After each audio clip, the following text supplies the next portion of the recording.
Hola chiquis, ¿cómo están? Perdónenme por la carita de puto. ¿Qué sucedió? Ahí sí. Perdónenme por la carita de tuto, pero ando media farriada, la verdad. ¿Para qué les voy a mentir? Ayer salí a carretear y llegué súper tarde a mi casa de vuelta y claramente hoy día tenía clases, entonces me tuve que levantar tempranito. Pero bueno, ya está, ya está. Vamos con toda la energía ahora a hacer la clase. Ya estamos terminando, chiquis. Literal no queda absolutamente nada. Si mal no recuerdo y no me falla mi memoria, hoy día es la última clase. Queda esto de materia y ya está. Y ya está, chiquis.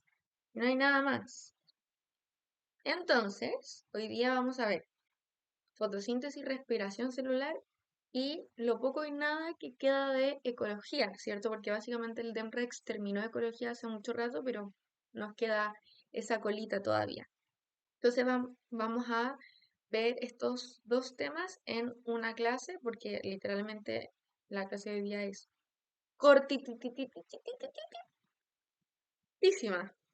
Entonces hicimos una mezcolanza para que no fuera tan cortita. Entonces comenzamos. Primero vamos con el tema de la respiración celular. Ya, la respiración celular, como tal, el DEMRE jamás la ha preguntado como proceso exclusivo, no como la fotosíntesis, que si hay procesos, o sea, si hay preguntas como solamente enfocadas en el proceso de fotosíntesis, pero sí sale en el temario. Entonces, yo lo paso a muy grandes rasgos porque en verdad la respiración celular involucra muchos procesos distintos, tales como la glucólisis, el ciclo de Krebs, la cadena transportadora de electrones, como que todo eso forma parte de la respiración celular, que es el proceso para la obtención de ATP, ya a partir de una molécula de glucosa. Claramente, a ustedes no les voy a hacer aprenderse la glucólisis ni el ciclo de Krebs, ¿cierto? Ni la cadena transportadora de electrones, sino que con que se sepan el proceso de respiración celular a grandes rasgos, estamos ok, ¿ya? Bueno, en primer lugar, la respiración celular es un proceso en el cual se libera energía almacenada, ¿ya? En los enlaces químicos de los nutrientes tales como la glucosa. Entonces, la glucosa, que es azúcar, ¿cierto? Es nuestra fuente de energía en este caso, es nuestro sustrato. Ya le voy a poner una S de sustrato, ¿ya? ¿Por qué no se ve? Ahí sí. Es nuestro sustrato. Entonces, esa es la molécula que nosotros vamos a ocupar inicialmente para comenzar este proceso. Ya sin glucosa, nosotros no tenemos respiración celular, básicamente. ¿Ya? Entonces, ¿qué es lo que pasa? Existen dos tipos de respiración celular. Una en presencia de oxígeno y otra en ausencia de oxígeno. ¿Ya? Nosotros tenemos el proceso de glucólisis. ¿Ya? Que básicamente yo tomo una molécula de glucosa, que esto es así. Yo tomo una molécula de glucosa y formo una molécula que se llama piruvato. ¿Ya? Esa molécula puede tener dos caminos, principalmente. Uno sin oxígeno y otro con oxígeno. ¿Ya? Cuando nosotros nos vamos por el camino de sin oxígeno, entramos a un proceso de fermentación. ¿Ya? Y cuando nos vamos con el camino en presencia de oxígeno, llegamos a lo que es la cadena transportadora de electrones, todo eso. Entonces, básicamente, lo que se conoce como respiración celular, que vendría a ser el ciclo de Krebs, ¿ya? Y la cadena transportadora. de electrones. ¿Ya? ¿Qué es lo que pasa con la fermentación? La fermentación solamente forma 2 ATPs, mientras que el proceso de ciclo de Krebs con la cadena transportadora de electrones, que este es el proceso que más me entrega energía, forma entre 34, en verdad entre 32 a 38 ATPs. ¿Ya? ¿De qué depende? Del sustrato que tome en ciertos procesos, ya, pero la verdad es que no es muy relevante para ustedes en ese caso porque, insisto, no les entra en la prueba como tal. Ya, pero como para que tengan ojo, sin oxígeno igual se realiza respiración, pero entramos a un proceso de fermentación. Y con oxígeno, que esta es la ruta que se debería tomar, ¿cierto? Entramos al ciclo de Krebs, pasamos por la cadena transportadora de electrones y llegamos a formar esta cantidad de energía. ¿Ya? ¿Qué es lo que pasa? En este proceso, chiquis, de aquí, el que les acabo de explicar, se va liberando dióxido de carbono y se va liberando agua. ¿Ya? ¿Qué es lo que sucede en células eucariontes? Ocurre en las mitocondrias, en el ciclo de Krebs y la cadena transportadora de electrones ocurre en la mitocondria. Y en células procariontes sucede en los mesosomas, ya que era como esta invaginación, ¿cierto? De la membrana de la célula procarionte. Entonces, ¿qué es lo que ocurre con la respiración celular? Nosotros, a partir de una molécula de glucosa, formamos 6 CO2, 6 moléculas de agua y ATP. ¿Ya? Bueno, entonces, como ya les había hablado, tenemos la glucosa que a través de un proceso de glucólisis, ¿cierto? Entra, formamos una molécula de piruvato o ácido pirúvico, que es lo mismo. ¿Ya? En este proceso se forman solamente 2 ATPs. Se ocupan 2 ATPs y después se forman 2 ATPs. Entonces nos queda una ganancia neta de... O sea, se ocupan 2 y se forman 4, pero al ocuparse 2 nos queda una ganancia neta de solo 2 ATP. ¿Ya? Entonces yo les había dicho, tenemos oxígeno presente, ocurre el ciclo de Krebs y la fosforilación oxidativa, que básicamente es la cadena transportadora de electrones. Y si no tenemos oxígeno, entramos a un proceso de fermentación, que puede ser fermentar ácido láctico o fermentar etanol. ¿Ya? ¿Qué es lo que pasa? Este proceso es un proceso, chiquis, de degradación. Entonces, la respiración celular es un proceso catabólico o anabólico. Piénsenlo ustedes un ratito. Yo les voy a dar la respuesta ahora. Tan, tan, tan, tan, redoble de tambores. Es un proceso catabólico. Va de más a menos. Yo tengo que degradar la molécula de glucosa. Yo no formo una molécula de glucosa, yo no sintetizo, ¿cierto? Anabolismo es sintetizar, de menos a más. Y catabolismo es degradar, de más a menos. ¿Ya? Entonces, en la respiración celular yo degrado esta molécula de glucosa. Por lo tanto, es un proceso de catabolismo. ¿Ya?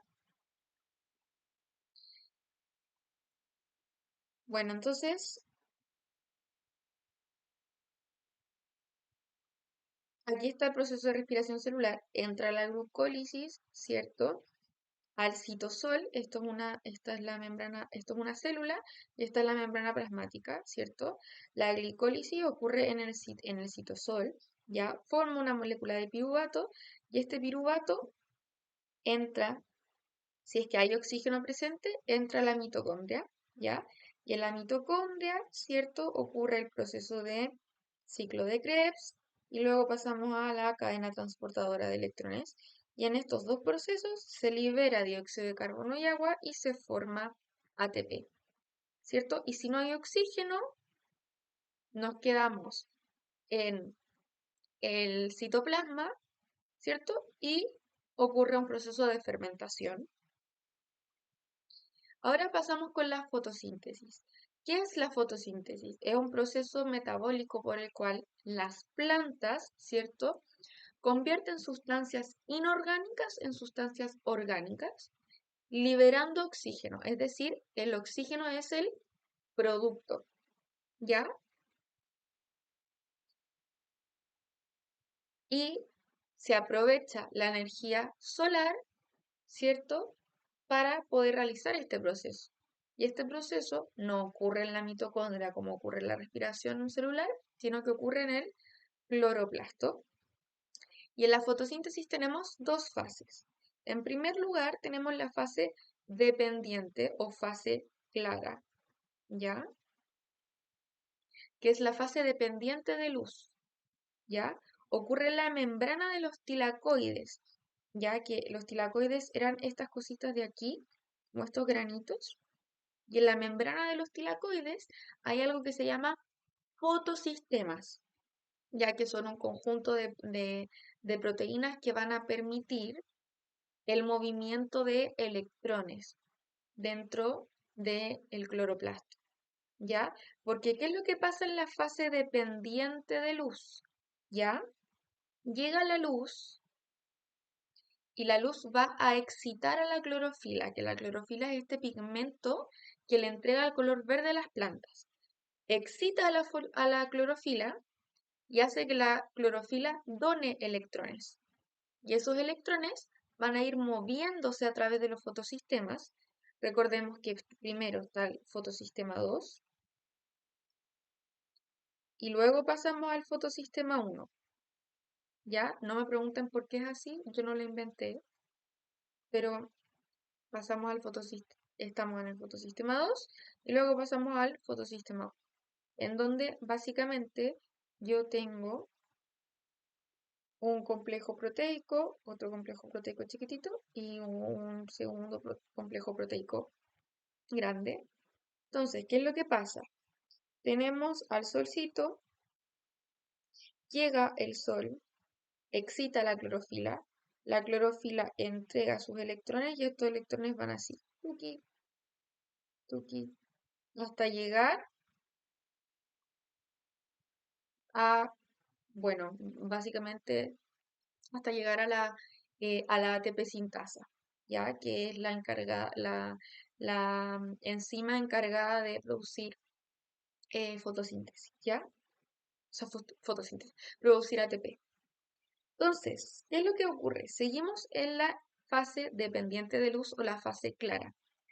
Al excitar al excitar a la clorofila y que la clorofila done sus electrones, ocurre algo que se llama fotólisis del agua. Que nosotros acá teníamos una molécula de H2O,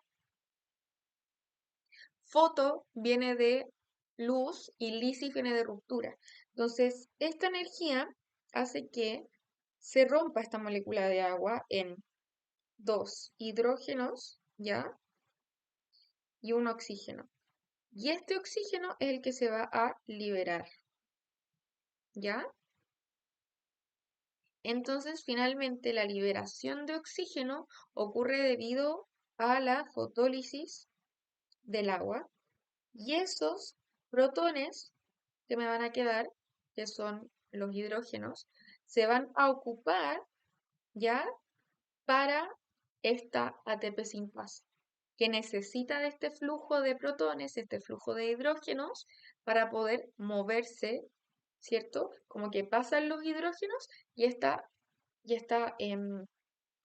enzima se empieza a mover, a mover, a mover y libera ATPs. ¿Ya? Entonces, en la fase dependiente de luz, ¿ya? Se forma ATP y además se forma una molécula que es una molécula de NADPH, ¿ya? Que es una coenzima. Bueno, y se forma el oxígeno que se va a liberar. Luego pasamos a la fase independiente de luz o fase oscura, ¿ya? ¿Qué ocurre en el estroma del cloroplasto, chiquis? Estroma y estoma no es lo mismo. Estroma con R, estroma, es como el citoplasma del cloroplasto, por decirlo así. Como todo lo que está entre medio de los tilacoides y las granas. Y el estoma, sin la R, son células que están en el en vez de la hoja, que son como salchichitas literalmente, que se inflan o se desinflan. Se inflan, se desinflan, se inflan, se desinflan. Y eso permite el intercambio gaseoso, es decir, la entrada de CO2 y la salida de oxígeno. ¿Ya? Pero la fase independiente de luz, es decir, el ciclo de Calvin, ocurre en el estroma, no en el estoma, ¿ya? Estroma del cloroplasto. Entonces, yo en esta fase ocupo los productos de la etapa anterior, es decir, yo ocupo el NADPH y ocupo el ATP para fijar el CO2, ¿ya? Y gracias a la fijación del CO2, yo puedo iniciar el ciclo de Calvin y así sintetizar una molécula de glucosa, ¿ya? Entonces yo aquí, acá sintetizo, yo acá produzco una molécula de glucosa. No es como en la respiración celular que yo ocupo una molécula de glucosa. Entonces, al sintetizar, la fotosíntesis es un proceso anabólico, ¿ya? Entonces, ¿cómo ocurre esta fijación de CO2? ¿Ya? Bueno, acá les había hablado de la fase dependiente y la fase independiente. La fase dependiente tenemos a estos fotosistemas, ¿cierto? Que eran estos complejos proteicos, en donde en la membrana del tilacoide llegaba la luz y se excitaba la clorofila, ¿cierto? Y eh, donaba sus electrones y los electrones iban pasando por todo este complejo, ¿ya? Se formaban APH y ATP. Y luego pasábamos al ciclo de Calvin, en donde se fijaba el CO2 y se producía una molécula de glucosa. Entonces, esta fijación de CO2 se da por la enzima Rubisco. Y yo siempre les digo Rubisco. Lo voy a escribir acá. Rubisco, CO2. CO2. Ya, para que nunca se los olvide. La rubisco es la enzima encargada de fijar CO2 y es la enzima más abundante del planeta, más abundante de la Tierra. Si ustedes le preguntan, ¿cuál es la enzima que hay en mayor cantidad? La rubisco. Sí o sí. ¿Ya? Mira, se calcula que hay 5 kilogramos de rubisco por cada persona. ¿Y qué es lo que pasa? La rubisco se encarga de fijar el CO2, ¿cierto? Y hacer que el CO2 entre en el ciclo de Calvin. Porque ¿qué es lo que pasa? Para formar una molécula de glucosa, que es C6H12O6, esto es una molécula de glucosa. ¿Qué es lo que pasa? Yo necesito carbono y ese carbono lo obtengo a partir de una molécula de CO2. Entonces, se fija el CO2 y yo extraigo este carbono de esta molécula de dióxido de carbono y la voy ocupando para formar una molécula de glucosa. Pero por un CO2 yo solo tengo un carbono y necesito 6 carbonos para poder sintetizar una molécula de glucosa. Por lo tanto, yo necesito realizar 6 veces el ciclo de Calvin, porque necesito fijar 6 moléculas de dióxido de carbono para poder obtener una molécula de glucosa. Este es el famoso ciclo de Calvin, ¿ya? Yo fijo dióxido de carbono y voy ocupando ese dióxido de carbono, ¿ya? El ciclo de Calvin tiene 3 etapas. ¿La verdad es necesario que se lo aprendan? No, no es necesario que se lo aprendan. Que ustedes sepan que el ciclo de Calvin em, fija dióxido de carbono se necesita realizar 6 veces para poder formar recién una molécula de glucosa, estamos bien. Ya no es necesario que se sepan cada paso, solo que yo se lo pongo porque de repente hay gente que me dice, Mile, pero ¿sabes qué? A mí me gustaría aprendérmelo. Bueno, ningún problema. Si es que entras a una carrera de biología, te lo vas a tener que aprender. O de bioquímica, te lo vas a tener que aprender igual en algún momento. ¿Ya? Pero tiene una fase de carboxilación, otra fase de reducción y una fase de regeneración. ¿Ya? Porque como es un ciclo, yo necesito carboxilar, ¿cierto? Que es básicamente que yo tengo una molécula de 5 carbonos y yo la combino con una molécula de dióxido de carbono que tenía un carbono y formo una molécula de 6 carbonos. Ya carboxilación es como que agrego un carbono, ¿ya? Luego se reduce esta molécula en dos, como que se separan dos, tuqui, ¿ya? Y luego esa molécula de 5 carbonos se tiene que volver a regenerar para volver a fijar un CO2, volver a hacer la carboxilación, etcétera, etcétera. Entonces, ¿qué es lo que pasa, chiquis? Hay factores que afectan a la tasa fotosintética, ¿ya? Principalmente son estos cuatro. Tenemos la intensidad lumínica, ¿ya? Que, bueno, depende de la cantidad de luz que nosotros tenemos, es la cantidad de fotosíntesis que nosotros podemos aplicar. O sea, la cantidad de fotosíntesis que la planta puede realizar, ¿ya? A mayor intensidad lumínica, mayor tasa fotosintética. Claramente, como hay enzimas de por medio y todo, llega un punto en que la planta o el cloroplasto en sí, los compuestos, de la fotosíntesis se van a saturar. Entonces, independiente de que yo le agregue más, llegó a su punto máximo, ¿ya? Pero por lo general, a mayor intensidad lumínica, mayor cantidad de CO2, o sea, de CO2, nada que ver, mayor cantidad de tasa fotosintética, ¿ya? ¿Qué es lo que sucede? En invierno hay menos luz, ¿ya? Y hay mucho menos temperatura. Por lo tanto, la tasa fotosintética se ve afectada. Es decir, se realiza menos fotosíntesis en invierno.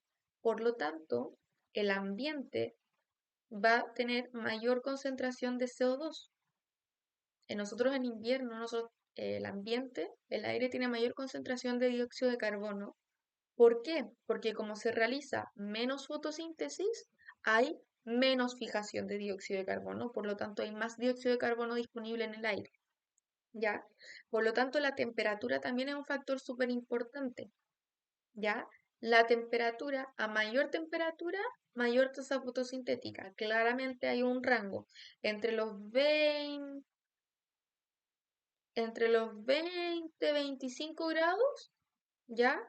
Es como el rango óptimo, hasta los 30, pero de ahí en adelante o de ahí hacia abajo la tasa fotosintética disminuye mucho por el tema de la temperatura, porque la temperatura es degradador de proteínas, ¿cierto? Si se degradan las proteínas, se degradan las enzimas, se degradan los complejos proteicos, es un desastre. Bueno, también les había hablado de la concentración de CO2, ¿ya?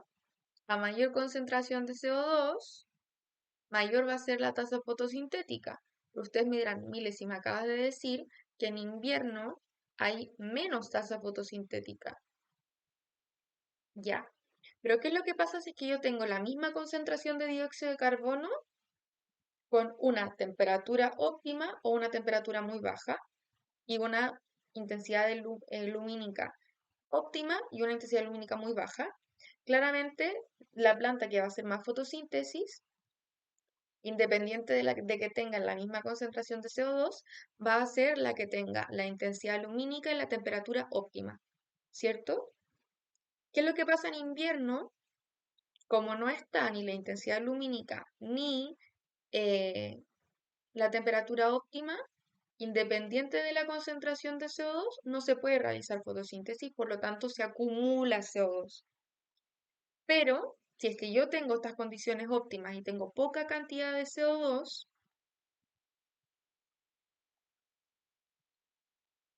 la planta no va a poder realizar fotosíntesis. Entonces, a temperatura óptima, ya, y condiciones óptimas de luz y temperatura, si yo tengo mayor concentración de CO2, mayor tasa fotosintética voy a tener, claramente hasta un punto porque la planta se satura. Y por último, y pero no menos importante, está el agua y las sales minerales. Si es que yo no tengo cantidad de agua suficiente, ¿ya? Los estomas, sin R, los estomas, que eran estas células oclusivas que se abrían y se cerraban, que permitían el intercambio gaseoso, es decir, la entrada de CO2 y la salida de oxígeno, cuando yo no tengo agua, se deshinchan ¡pup! Y se cierran. Y al cerrarse, evitan la transpiración porque las plantas transpiran y pierden agua a través de estos poros. Entonces, para evitar la pérdida de agua, los estomas se cierran y al cerrarse no se permite el intercambio gaseoso, por lo tanto no hay fotosíntesis y claramente las sales minerales influyen en directamente la, em, la nutrición de la planta. Si es que no tenemos nutrientes suficientes, no se va a realizar fotosíntesis. Eso por un lado. ¿Ya? Entonces, la respiración ocurría en mitocondrias, ¿ya? Y la fotosíntesis ocurría en cloroplastos, ¿cierto? Los sustratos de la respiración son los productos de la fotosíntesis y los productos de la respiración son los sustratos de la fotosíntesis. La respiración es un proceso catabólico, mientras que la fotosíntesis es un proceso anabólico. Y eso sería con respiración y fotosíntesis, ¿ya? Bueno, aquí ya les había dicho. Es lo mismo. Entonces ahora pasamos con la colita de ecología que nos queda, que es muy pequeñita. Primero, recordar que la ecología estudia desde el organismo en adelante, ¿ya? O sea, esto de los niveles de organización, yo no parto desde el átomo. Yo en este caso parto desde el individuo, desde el organismo en adelante, ¿ya? O sea, yo parto aquí, así, aquí. Todo esto en ecología queda un poco olvidado, por decirlo así, ¿ya? Porque la ecología es el estudio del organismo con su entorno, con el ambiente, ¿ya? Bueno, partamos con la definición de cada uno. El organismo, también conocido como individuo, es el sistema biológico formado por diferentes sistemas, como en el caso de los animales, los humanos. Básicamente, un organismo es un individuo independiente de la especie que sea. Luego está la población, que es el conjunto de organismos que comparten características como ser de la misma especie y vivir en el mismo hábitat y en el mismo tiempo determinado. ¿Ya? O sea, por ejemplo, yo siempre pongo el ejemplo del mamut y el elefante. Hagamos el caso hipotético de que son la misma especie, no podrían pertenecer a la misma población porque el mamut no vivió en los tiempos que el elefante estaba vivo. ¿Ya? Luego está la especie, que es el grupo de organismos que puede reproducirse y producir descendencia fértil. Luego está la comunidad, que es el conjunto de diferentes poblaciones, el ecosistema, que es el conjunto de diferentes comunidades, y la biosfera, que es la interacción de todo absolutamente lo anterior. ¿Ya? ¿Cuáles son los componentes básicos de un ecosistema? Primero están los niveles tróficos. ¿Ya? ¿Qué son los niveles tróficos? Todos los seres vivos en un ecosistema requieren de materia y energía para sus funciones vitales y sus ciclos de vida, ¿cierto? Y se organizan en diferentes niveles tróficos como diferentes escalones, por decirlo así, según cómo obtienen los recursos, cómo obtienen esa energía para producir sus funciones vitales. ¿Ya? Entonces, primero partimos con la base de nuestros niveles tróficos, ¿cierto? Es la base de nuestra pirámide de energía, la base de nuestra red trófica, la base de nuestra cadena trófica, que son los productores, básicamente las plantitas, ¿ya? ¿Qué es lo que pasa? Para que una cadena trófica exista, necesita de un organismo, ¿cierto? Que sea capaz de obtener la energía de manera eh, sencilla y fácil, por decirlo así. La principal fuente de energía que tenemos es el sol. Entonces los productores tienen que ser capaces de agarrar esta energía lumínica, ¿cierto? Y transformarla, ¿ya? Entonces, eh, los productores son organismos autótrofos, es decir, que producen su propio alimento, ¿ya? No lo van a cazar, lo producen ellos a través de la fotosíntesis, por lo tanto son organismos autótrofos, fotosintéticos, ¿ya? Que son capaces de transformar esta energía química solar, o sea, esta energía solar en energía química, ¿ya? Eso, más que nada. Luego están los consumidores, ¿cierto? Que son organismos heterótrofos porque son incapaces de sintetizar sus propios nutrientes, por lo tanto necesitan alimentarse consumiendo la materia orgánica proveniente de otros seres vivos, ¿ya? Y los consumidores pueden ser de diversos tipos. Primero están los consumidores primarios o los herbívoros, que son los organismos que se alimentan de diferentes partes y subproductos de las plantas. Se alimentan de organismos autótrofos, ¿ya? Entonces, este es nuestro segundo nivel trófico, ¿ya? O sea, aquí, nuestro segundo nivel trófico. Luego están los consumidores secundarios, consumidores terciarios y consumidores cuaternarios, ya básicamente, que son los organismos que se alimentan, ¿cierto?, de otros organismos heterótrofos, ya, más conocidos como carnívoros. Listo. Luego están, bueno, los depredadores, los omnívoros y los parásitos, que no es como que formen parte exclusiva de un nivel trófico, sino que son diferentes formas de llamar a un organismo. Están los depredadores, que son animales que dan cacería a otros animales para consumir su carne. Luego los omnívoros, que son eh, animales que se alimentan de cualquier tipo de materia orgánica, es decir, tanto de organismos autótrofos como organismos heterótrofos. Luego están los parásitos, que obtienen el alimento a partir del cuerpo de otro organismo, ¿ya? También están los organismos especialistas, ¿cierto? Que son los que... Habían dos, se me fue.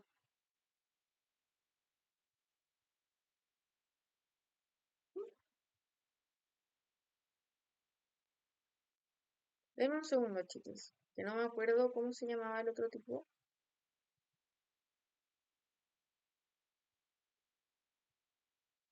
Y no quiero chamullarle.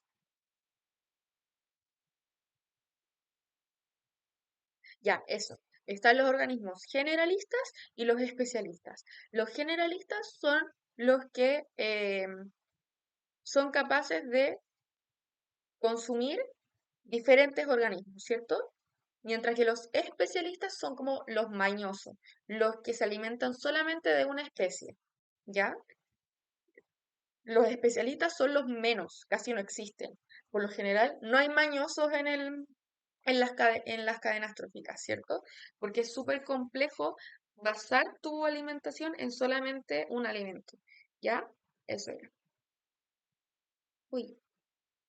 Y por último, están los descomponedores o los detritívoros, que no pertenecen a un nivel trófico en específico, sino que son capaces de actuar en todos los niveles tróficos, ¿ya?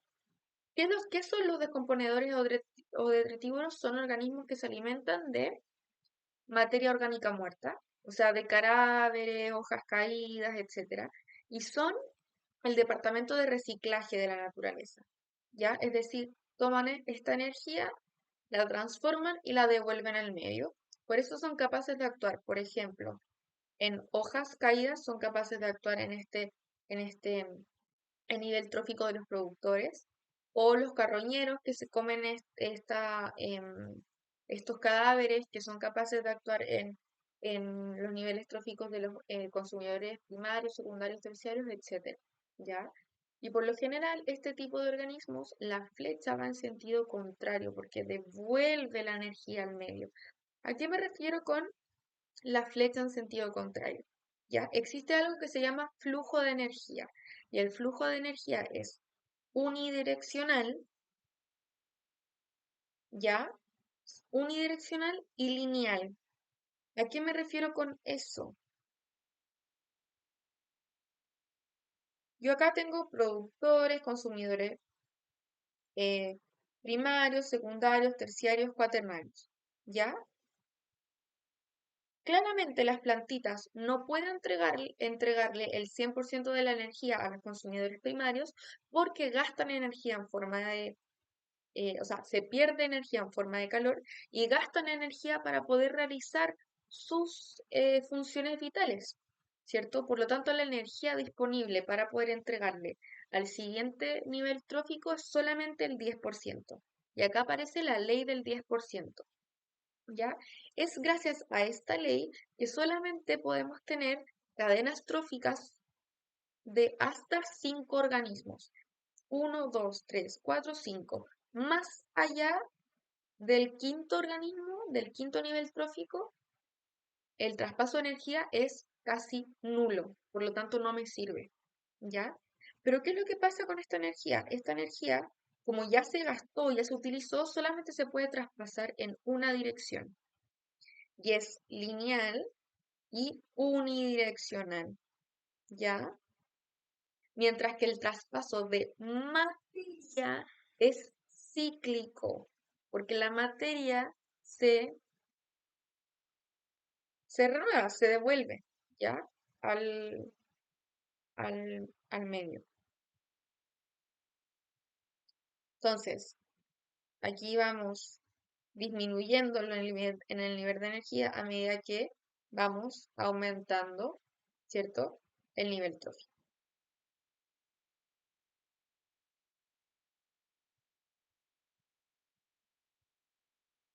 Bueno, y acá ya tenemos, por ejemplo, los consumidores terciarios o consumidores cuaternarios, que son depredadores tope. Por lo general, los consumidores cuaternarios son los depredadores tope, es decir, que nada los depreda a ellos. Ya, hasta aquí nomás llega la cadena alimenticia, ¿cierto? Bueno, ahí están los productores, que son los que realizan fotosíntesis, los consumidores primarios, que son los herbívoros que se alimentan de los productores, etcétera, etcétera. Esto ya lo habíamos explicado. Y aquí hemos terminado, pero falta algo súper importante, ¿ya? De explicar. ¿A qué me refiero con que, por ejemplo, un organismo detritívoro o un organismo descomponedor va a tener la flecha hacia el otro lado, ¿ya? ¿Qué es lo que pasa? La flecha va en el sentido de el flujo de energía. La planta le entrega energía al ratón porque el ratón se la come. Por lo tanto, la flecha indica traspaso de energía, ya no indica quién se comió a quién, ya. La flecha indica traspaso de energía y como que acusa a quien se lo comió. O sea, esta planta está acusando al ratón, oye, tú me comiste, ya.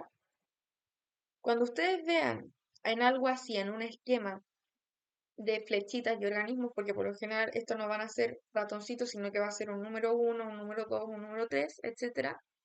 El detritívoro o el descomponedor va a tener una flecha al revés. Si es que ven una flecha al revés, ustedes tienen que decir, ah, este es el organismo descomponedor, porque va a devolver la energía, va a devolver la materia al medio. ¿Ya? Eso es todo, chiquis, con la clase de hoy. Hemos terminado. Espero que les haya quedado claro. No encuentro que esta clase sea eh, materia compleja, sino que quizás la parte que más les pudo complicar era lo de los sustratos y los productos de la respiración y de la fotosíntesis, pero siento que lo fui explicando súper lentito. Entonces así ustedes podían ir tomando apuntes y que les quede todo claro. Así que hemos terminado, chiquis. Espero que les haya servido mucho este semestre. Y nada, quédense a la ayudantía. Y ánimo, ánimo, ánimo, que queda poquito, no queda nada. No se rindan, enfóquense en todo lo que han avanzado, más que en enfocarse en lo que les falta por mejorar. Yo sé que uno en esta etapa se pone súper autoexigente y entra mucho la ansiedad, lo digo por experiencia propia.